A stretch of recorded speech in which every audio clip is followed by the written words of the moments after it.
Kebakaran terjadi di Jalan Rumbia, Samarinda, Kalimantan Timur. Angin kencang membuat api dengan cepat membesar dan merambat ke bangunan lainnya.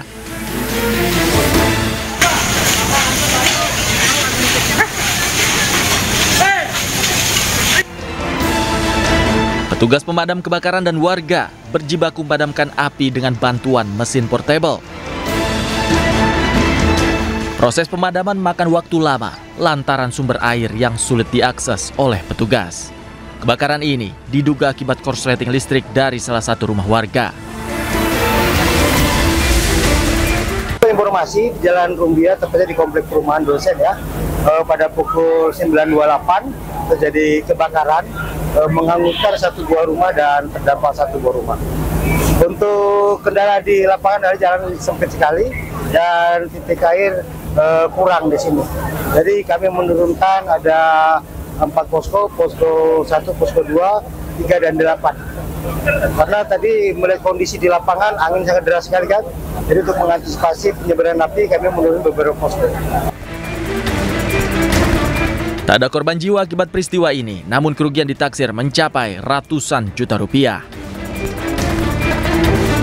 Dari Samarinda, Kalimantan Timur, Ardi Wirya, iNews melaporkan.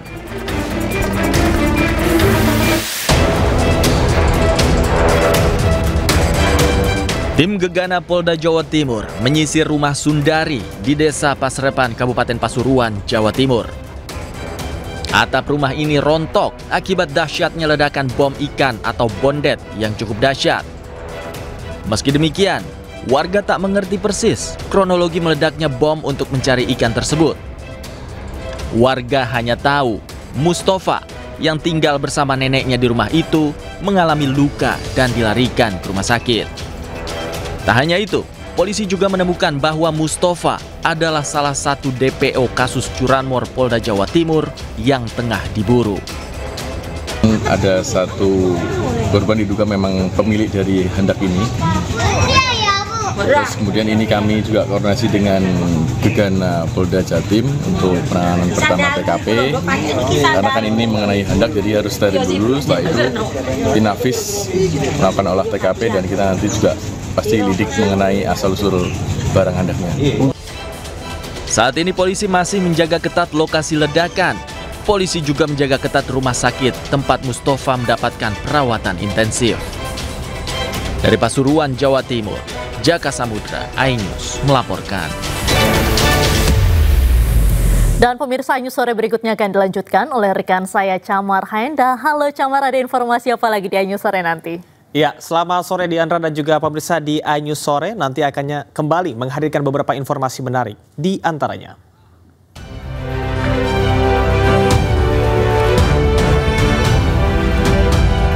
Barreskrim Polri nyatakan Ridwan Kamil bukan ayah dari anak Lisa Mariana.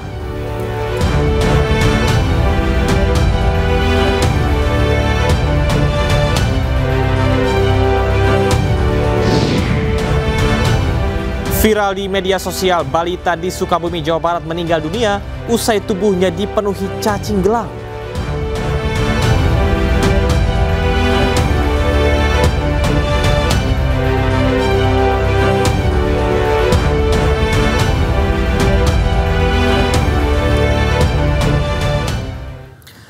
Pemirsa, jurnalis MNC Digital di Grobogan, Jawa Tengah dilarikan ke rumah sakit setelah mengalami luka di kepala. Akibat dianiaya 2 orang tidak dikenal.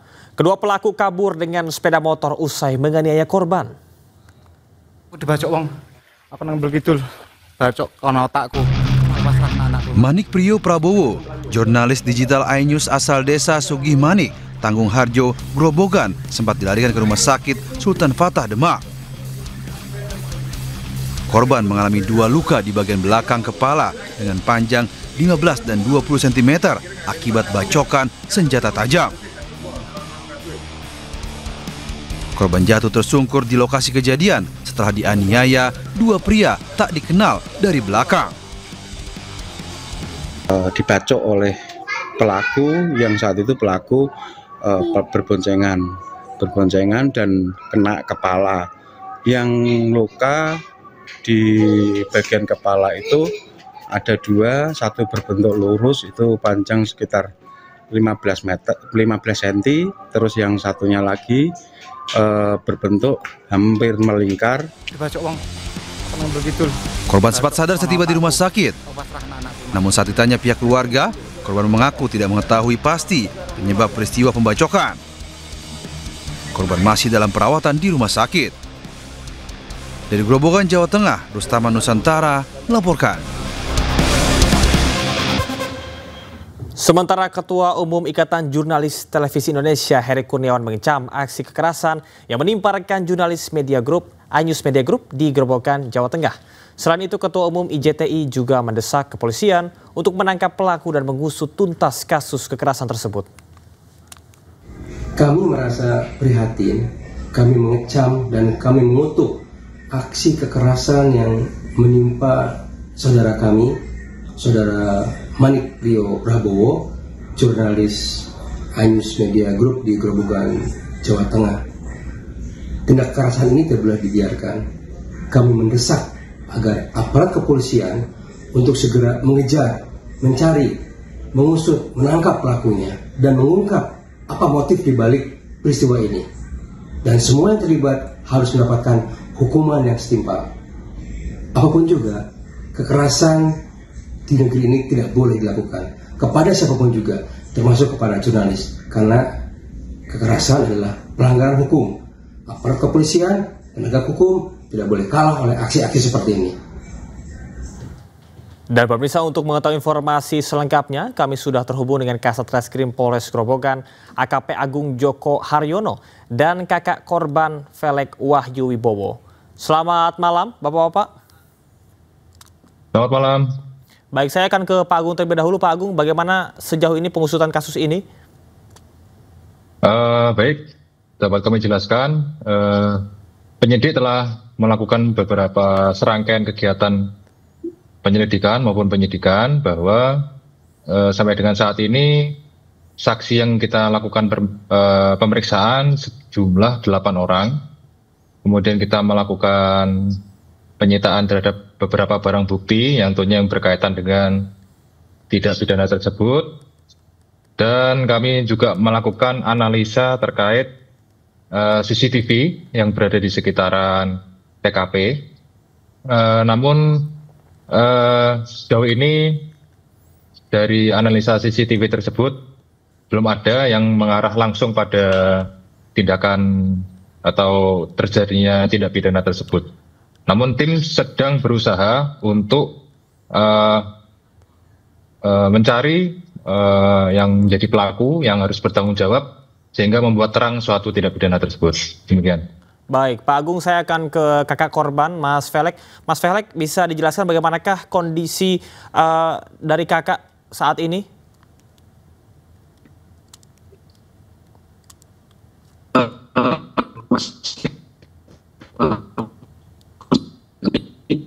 Baik.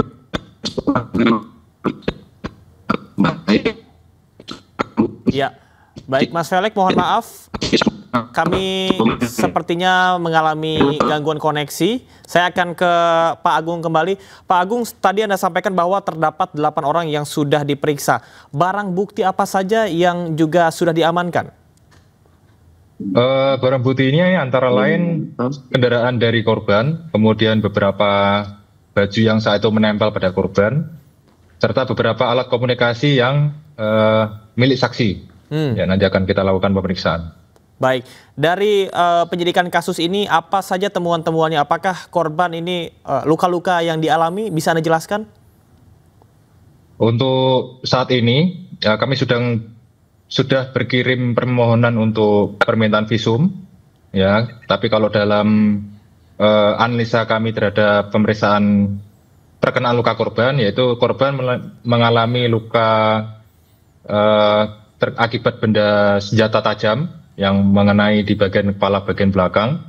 Untuk lebih jelasnya kami akan menunggu hasil secara resmi dari visum yang dikeluarkan oleh rumah sakit. Kemudian untuk sejauh ini korban sudah kembali ke rumah dan kami juga menunggu waktu ya, sehingga pada saat pemeriksaan terhadap korban nanti bisa berjalan dengan lancar. Baik, Pak Agung, apakah sebelumnya ada komunikasi dengan keluarga? Apakah korban ini sebelumnya pernah mengalami masalah ataupun juga intimidasi? Itu nanti menunggu pemeriksaan terhadap korban ya, karena sejauh ini korban belum secara stabil ya untuk diminta keterangan. Oke, Kemudian artinya, dari hasil analisa sedikit dan juga wawancara sedikit dengan korban, ya. Korban menyampaikan bahwa pelaku ini berjumlah 2 orang, salah satunya yang memegang senjata tajam, dan itu tidak selang lama sejak korban akan kembali ke rumah dari tempat nongkrongnya itu, langsung dipepet dari belakang menggunakan roda 2. Baik, Pak Agung, saya konfirmasi bahwasanya ada kemungkinan tadi seperti disampaikan pelaku lebih dari 1 orang, artinya 2 orang, sesuai dengan kesaksian dari korban. Betul. Baik, sejauh ini sejauh mana Polres Grobogan melakukan koordinasi dengan Dewan Pers ataupun juga organisasi wartawan dalam penanganan kasus ini, Pak? Sejauh ini kami berfokus pada untuk mencari para pelaku ya. Kami fokus terhadap tindakan atau kejadian di sekitar TKP dan lebih mengedepankan analisa terhadap CCTV, kemudian beberapa alat komunikasi dan saksi-saksi di sekitar TKP. Ya, itu dulu yang kami lakukan. Baik, Pak Agung, apakah ada langkah konkret yang akan dilakukan oleh pihak kepolisian dari Grobogan untuk menjamin perlindungan terutama bagi jurnalis yang sedang bertugas?